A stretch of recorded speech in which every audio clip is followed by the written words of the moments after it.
कांग्रेस प्रत्याशी यहाँ से चुनाव जीते या हारे वो हमारे किसी काम का नहीं है। फर्स्ट लॉकडाउन के अंदर हमारे वहाँ के लोग हम जानते हैं कितना परेशान थे। 2 बच्चों की घर के अंदर डिलीवरी हुई, बड़ी दुख की घड़ी के साथ उनको ले नहीं पाए, उनके दोनों बच्चों का घर के अंदर ही इंतकाल हो गया।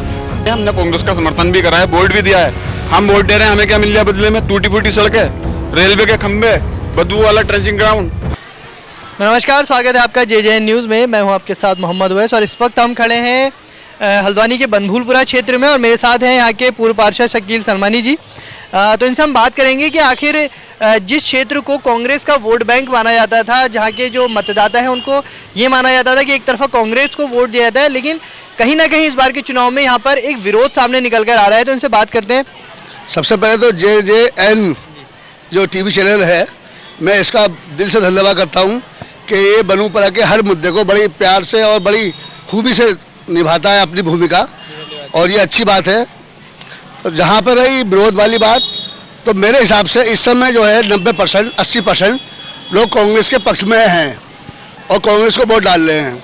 लेकिन हल्द्वानी में अगर हम देखा जाए, जैसे मेरे पास कांग्रेस का घोषणा पत्र मेरे पास है, तो इस बार जैसे यहाँ पर के मुद्दे हैं, रेलवे का मुद्दा है, ट्रंचिंग ग्राउंड का मुद्दा है, या यहाँ के विकास का मुद्दा है बनभूलपुरा का खासकर, तो इस घोषणा पत्र में ये चीज़ें कहीं पर एक लिखित तौर पे नहीं है। जब से इंदिरा हृदय की सरकार गई 2017 से, तब से ये समस्या आई। सन 2017 में ही बिजली के वो रेलवे ने खंभे लगाए थे, 4365 लोगों को नोटिस भेजे थे। उसके बाद कूड़ा घर भी ये 17-18 के बाद ही बना, ये नगर निगम का है। ये सब जानते हैं कि उस समय ही भाजपा की सरकार थी, जब खंभे लगे तब भी भाजपा की सरकार थी। जितना विकास इंदिरा हृदय के सामने हुआ, अभी देखिए आप सामने लिखा है राजकीय बालिका इंटर कॉलेज, ये सिर्फ कक्षा 5 तक का था। इंदिरा हृदय के पति स्वर्गीय शर्मा जी ने लगातार यहाँ बैठ के इसके जाल डलवाए और इस इंटर कॉलेज का निर्माण कराया। आज कम से कम हजारों बच्ची यहाँ पर पढ़ रही हैं। रेलवे का मुद्दा एक बहुत बड़ा मुद्दा है। वो मुद्दा अगर कांग्रेस, आपको लगता नहीं है कि अगर घोषणा पत्र में अपने दे देती तो कहीं ना कहीं यहाँ का जो मतदाता अगर उसके विरोध में भी जा रहा है तो कहीं ना कहीं वो सपोर्ट में आ जाता कांग्रेस को? समाजवादी पार्टी और आप ही के इलाके से उठ रहे हैं जो AIMIM के मतीन सिद्दीकी जी, उन्होंने इन मुद्दों को अपने घोषणा पत्र में शामिल किया है। तो आपको नहीं लगता कि जो घोषणा पत्र पर के जो एक कॉमन मतदाता होता है वो कहीं ना कहीं उनकी तरफ झुक जाएगा? सर, ये बिल्कुल बात सही कह रहे हैं आप कि लेकिन इस बार जो हम देख रहे हैं वो देख रहे हैं उत्तराखंड के सरकार का चुनाव। ये खाली हल्द्वानी का चुनाव नहीं है, ये पूरे उत्तराखंड का चुनाव है। इस समय यहाँ पे टक्कर 2 ही पार्टियों में दिख रही है मुझे। लेकिन कॉमन आदमी तो अपने इलाके के देखेगा ना, वो उत्तराखंड के नहीं देखेगा। यहाँ का जो आदमी है वो सोचेगा कि यार जो हमारे लिए रेलवे के पक्ष में हमारे लिए बात कर रहा है, पहले से लिखित तौर पे दे रहा है, क्यों ना हम उसी को जिताएं। तो घोषणा करना अलग बात है, घोषणाओं पे अमल करना वो अलग बात रही। तो आप मानते हैं कि अगर सुमित निर्देश यहाँ से जीत जाते हैं और भले ही उत्तराखंड में सरकार किसी की भी आए तो वो यहाँ का मुद्दा हल करेंगे? अगर सुमित हृदय को हमने शर्त रखी है, अगर तुमने हमारे कूड़े घर को लेके, सड़कों को लेके और जो रेलवे वाले मसले को लेके अगर इन्होंने ढील ढलाई देखी और इनको लगा कि ये हमारा पक्षपात कर रहे हैं, ये हमारी कौम की बात नहीं कर रहे हैं, हमें बेवकूफ़ बना रहे हैं, तो अगला चुनाव फिर इनको भी हम निकालने में तैयारी करेंगे। हमको छोड़ेंगे थोड़ी को इनको। तो जैसा कि हम इस वक्त बनभूलपुरा में मौजूद हैं और हमारे साथ हैं उवैस राजा जी, बनभूलपुरा संघर्ष समिति के अध्यक्ष, और अभी इन्होंने कुछ दिन पहले एक महापंचायत की थी। किस लिए की थी, क्या वजह थी, इन्हीं से पूछते हैं। JJN न्यूज़ एक ऐसा चैनल है जो कम से कम सच की आवाज़ तो उठा रहा है इस बनभूलपुरा की। महापंचायत करने का सिर्फ मकसद ये था कि हम लोग चुनाव तो लड़ नहीं रहे हैं, ना हम किसी से वोट मांग रहे हैं, लेकिन हम सभी जो यहाँ पर वोटर हैं, चाहे वो कांग्रेस के हों, AIM के हों, या सपा के हो या भाजपा के हो, हमारा सिर्फ इतना कहना है कि आपके क्षेत्र में जो डर की और खौफ की राजनीति चलती है, उस राजनीति से हटकर विकास की राजनीति पर अगर बात करी जाए तो शायद आपका भविष्य बेहतर होगा, आपका आने वाला कल बेहतर होगा। तो हमारा सिर्फ इतना कहना है उन कांग्रेसी भाइयों से जो कांग्रेस को बनभूलपुरा में लड़ाते हैं कि आप लोग क्या ये सही कदम उठा रहे हैं कि इस वक्त बिना घोषणा पत्र के, जब सारी पार्टी अपना घोषणा पत्र दे रही है और कांग्रेस मुस्लिम समाज की बात करने को तैयार नहीं है, आप पर्सनली फ़ायदे के लिए, अपना पर्सनली लालच के लिए, किसी को राज्य मंत्री बनना है, किसी को आपके गनर चाहिए, किसी को सस्ते गल्ले की दुकान चाहिए, किसी को ठेकेदारी करनी है, किसी को सरकारी नौकरी चाहिए, इससे जनता का क्या फ़ायदा है? तो बाकी जो पार्टियां हैं जैसे सपा है, शुएब अहमद हैं और AIM इस बार पहली बार हल्द्वानी से, उन्होंने अपनी घोषणा पत्रों में इस बात को शामिल किया है। तो आपको लगता है कि वोटरों का झुकाव, खासकर बनभूलपुरा और इंदिरा नगर के वोटरों को झुकाव होगा? हमारे पास अभी 6-7 दिन है और 6-7 दिन का मतलब बहुत होता है। चुनाव तो एक रात पहले पलटता है, इस बनभूलपुरा का हमेशा इतिहास रहा है कि चुनाव 1-2 दिन पहले ही पलटता है। तो देखते हैं अभी क्या इतिहास रहता है। और इंदिरा नगर वालों के लिए तो इतनी परेशानी हुई इस भाई कि इंदिरा नगर पीछे कुआं आगे खाई, मतलब पीछे ट्रंचिंग ग्राउंड, आगे जो है आपके रेलवे खंभे।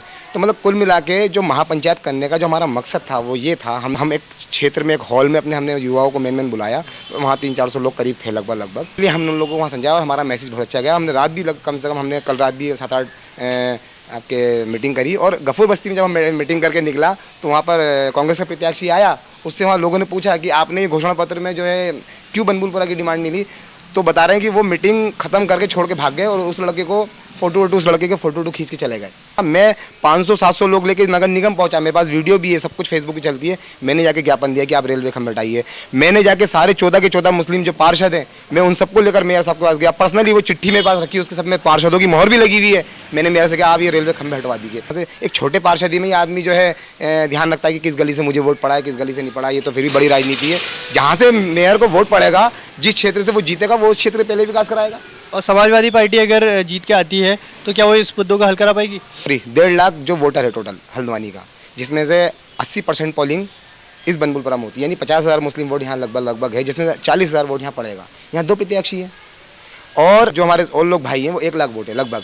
तो इस 1 लाख वोट में 50% हर बार पोलिंग होती है, तो 50,000 वोट वहाँ पड़ेंगे और 40,000 वोट यहाँ पड़ेंगे। मतलब 6-7 प्रत्याशी 50,000 वोटों में है और 40,000 में 2 प्रत्याशी हैं। लगभग मान के चलिए 20,000 से ऊपर जो इस बार वोट लिया आएगा तो वो विधायक जरूर बनेगा, क्योंकि अब इंदिरा जी नहीं है। अब 30,000, 35,000, 40,000 वोटों की चुनौती किसी के सामने नहीं है।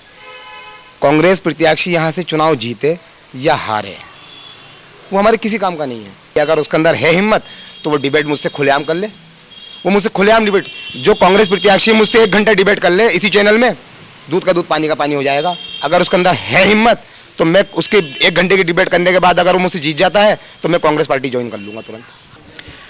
तो जिस तरह से आज हम बता रहे थे आपको कि आज हम बनभूलपुरा क्षेत्र में और इंदिरा नगर क्षेत्र में आए हैं, क्योंकि यहाँ पर कांग्रेस के खिलाफ एक विरोध पैदा हो रहा है और कहीं ना कहीं जो यहाँ के मुद्दे हैं, रेलवे हो चाहे ट्रंचिंग ग्राउंड के मुद्दे हो, वो निकल के इस वक्त सामने आ रहे हैं। तो हमारे साथ इस वक्त कुछ यहाँ के युवा मौजूद हैं, आइए इनसे बात करते हैं कि क्या ये मुद्दे हैं और इनके इसमें क्या विचार है। भैया आपके नाम? जी मेरा नाम वसीम सिद्दीकी है। तो वसीम भाई, अभी कुछ दिन पहले हम महापंचायत भी हुई और कांग्रेस को लेकर एक विरोध सामने निकल कर आ रहा है, क्यों कहीं ना कहीं कांग्रेस के यहाँ पर वोट माने जाते थे। तो क्या लगता है आपको कि जो मुद्दा है वो किस तरह से हल हो सकता है? देखिए मैं बताऊं, इस समय जो कांग्रेस कहती थी ना कि ये कांग्रेस एक मुस्लिम इलाका है, वोट बैंक समझ रहे हैं इसको कांग्रेस लोग, लेकिन ऐसा कुछ नहीं है। अब 10 मार्च को सब क्लियर हो जाएगा कि कौन वोट बैंक है और कौन क्या है। 10 मार्च को इसका क्लियर हो जाएगा। देखिए ये है आपकी कांग्रेस का घोषणा पत्र, ठीक है। इसमें कोई मुसलमानों के लिए कोई वो नहीं है, कोई घोषणा नहीं है। इसमें कुछ भी नहीं लिखा है। एक जू लिख रखा है कि जू बनाएंगे। इसमें जू, यहाँ इतनी बड़ी घनी आबादी है, चिड़ियाघर बनाने के लिए आप ज़मीन दे रहे हो। गफूर बस्ती के अंदर गफूर बस्ती है, उनका पुनर्वास नहीं हो सकता क्या?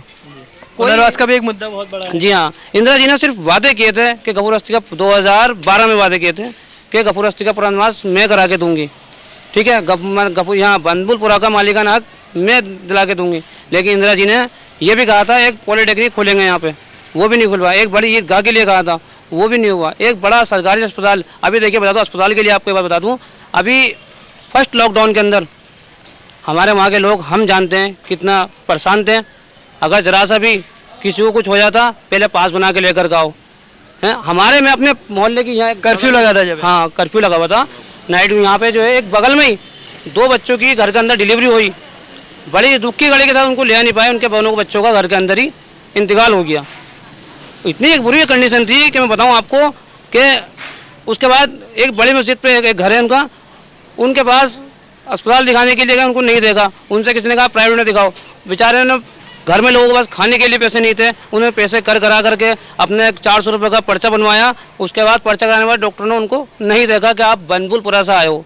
हमारे साथ सोचेला व्यवहार हमेशा होता है और होता चला आ रहा है। इसीलिए हम 10 मार्च को इसको उखाड़ फेंक देंगे, उखाड़ फेंक देंगे यहाँ से।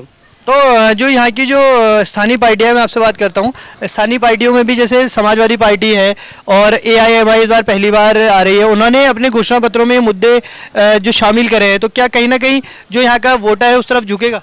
जी हाँ, बिल्कुल झुकेगा, क्योंकि उनके वो घोषणा पत्र में पूरे यहाँ पे दे रखा है कि बनभूलपुरा को मालिकाना हक मिलेगा और ये टीचिंग ग्राउंड भी आपको हटाया जाएगा यहाँ से, उन्होंने पूरा दे रखा है उसमें। तो लेकिन क्या लगता है कि कांग्रेस ने क्यों नहीं दिया है? अब ये नहीं पता, वो तो वोट बैंक समझते हैं उसको। अब यही तो इसलिए आप मालिकाना हक वहाँ के लिए बात कर रहे हैं, डमुआ के लिए उन्होंने पूरा दे रखा है। मैंने आज की न्यूज़ ही पढ़ी पूरी, उसमें मैंने दे रखा है। यशपाल आर्या वहाँ पे कह रहे हैं कि कांग्रेस की अगर सरकार आते ही डमुआ वासियों को मिलेगा मालिकाना हक। लेकिन फिर भी बनभूलपुरा का नाम, बनभूलपुरा क्यों नहीं, उसमें बनभूलपुरा का नाम क्यों नहीं लिया गया? यानी कि वो यहाँ के वोट बैंक समझते हैं खाली। वो कहा आते हैं यहाँ पे वोट मांगते हैं और यहाँ के कुछ दलाल हैं वो वोट दे देते हैं, बस इकट्ठा कराया वोट करवा दिया उन्होंने। जिस तरह से यहाँ की रोडों की हालत भी हम देख रहे हैं, काफी टाइम से बनी नहीं है, और भी जो और कहीं के क्षेत्रों के बनते हैं, तो कहीं ना कहीं यहाँ पे पक्षपात आप देख रहे हैं। जी हाँ, ये बिल्कुल पक्षपात है। आप अभी जाइए ऊपर को, बाजार से ऊपर को जाइए, पूरा देखिए हर जगह रोड बना हुआ मिलेगा, लेकिन यहाँ पे 10 साल तो रोड नहीं बने। तो मेयर जो है, मेयर जोगिंदर पाल रौतेला, वो कभी इस तरह से यहाँ पर काम नहीं करता? नहीं, वो तो कभी आए नहीं, उन्होंने देखा ही नहीं अभी आज तक। जितने साल से मेयर बनना है वो कभी नहीं आए। तो वोट मांगने तो आए होंगे यहाँ पर? ना, वोट मांगने भी नहीं। उनका कहना ये रहता है हमेशा कि मुझे यहाँ से वोट पड़ता नहीं, जबकि हर बार 3000 से 3500 वोट लेके जाते हैं वो। लेकिन जब तक पहले आप विकास कार्य करेंगे तभी तो जनता उन्हें वो करेगी। हमारे ऊपर उम्मीद है, पहले मुझे ज़्यादा से ज़्यादा वोट दें। आप भी तो पहले आगे आएंगे ना कार्य के लिए, तभी तो हमें यहाँ से वोट निकलेगा। तो हम ये आप सड़कें देख रहे हैं, यहाँ से वहाँ तक सड़कें टूटी हुई है। सामने हमारे लिए जो है ना बदबू का ढेर लगा हुआ है, ठीक है, 10 रंग की, उससे जो ना बीमारियाँ पैदा हो रही हैं। कोई बोलने को तैयार नहीं इस मामले में। ट्रंचिंग ग्राउंड का मुद्दा तो बहुत शोएब अहमद जी ने इस मुद्दे को बहुत उठाया, उन्होंने एक आंदोलन भी करे। आपको क्या लगता है कि यहाँ का जो मतदाता है उनको इस बार चुन के लाएगा? मतदाता इस बार जागरूक हो चुका है और मतदाता जो है इस बार सोच समझ के वोट करेगा, इसको भी करेगा। कांग्रेस जो चाह रही है सर, कांग्रेस चाह रही है कि बनभूलपुरा से हमें वोट मिलेगा, तो उसकी ये गलत सोच है। क्योंकि उसका कोई विकास नहीं है यहाँ पर। हमने कांग्रेस का समर्थन भी करा है, वोट भी दिया है। हम वोट दे रहे हैं, हमें क्या मिल रहा है बदले में? टूटी फूटी सड़कें, रेलवे के खंबे, बदबू वाला ट्रेंचिंग ग्राउंड। हमारे यहाँ पर इससे और पीछे साइड भी ये जा सकता था, क्यों नहीं गया है? अगर जोगिंदर पाल रौतेला जी अगर आपसे आश्वासन देते हैं कि मैं ये ट्रंचिंग ग्राउंड और ये हटवा देंगे, मेरे साहब ने वादा किया था कि बनभूलपुरा को मालिकाना हम दिलवाएंगे और गफूरस्ती का पुनर्वास हम कराएंगे, ठीक है। आश्वासन दिया गया, सिर्फ आश्वासन था। वही तरीके से मैं आपको दिखा दूंगी, सुमित हृदय जी जो यहाँ के प्रत्याशी है, उन्होंने कहा कि मालिकाना हम दिलवाएंगे। वो लिखित क्यों नहीं दे रहे हैं? फिर लिखित उनके दिल में, यानी चोर है कहीं ना कहीं। अगर कांग्रेस की सरकार आती है और हरीश रावत मुख्यमंत्री बन के आते हैं, तो आपको लगता है कि ये इन समस्याओं का हल हो पाएगा? देखिए, वो तो अभी बात की बात है। फिलहाल हम तो अपने क्षेत्र की मांग के लिए, जो यहाँ का प्रतिनिधि बनेगा हम उसके लिए उसका करवा के छोड़ेंगे। चलिए ठीक है। तो जिस तरह से आपने देखा कि इंदिरा नगर, बनभूलपुरा या जितना भी ये क्षेत्र है, इधर मुस्लिम बाहुल क्षेत्र जो माना जाता है, वो कहीं ना कहीं अपने जो समस्याओं को लेकर और मुद्दों को लेकर इस बार जागरूक हो चुका है, लड़ रहा है। और लगातार जो कांग्रेस समझती थी कि यहाँ पर उनका वोट बैंक पक्का है, लेकिन कहीं ना कहीं इस बार कांग्रेस के लिए खतरे की घंटी है, क्योंकि यहाँ का जो युवा है और खासकर वोटर, वो जागरूक हो चुका है। तो इस मुद्दे में जो भी अपडेट होगी हम आपको इस बारे में जानकारी देते रहेंगे अपने सहयोगी हिमांशु सम्मल के साथ। मैं हूं मोहम्मद उवैस और आप देखते रहिए JJN न्यूज़। नमस्कार।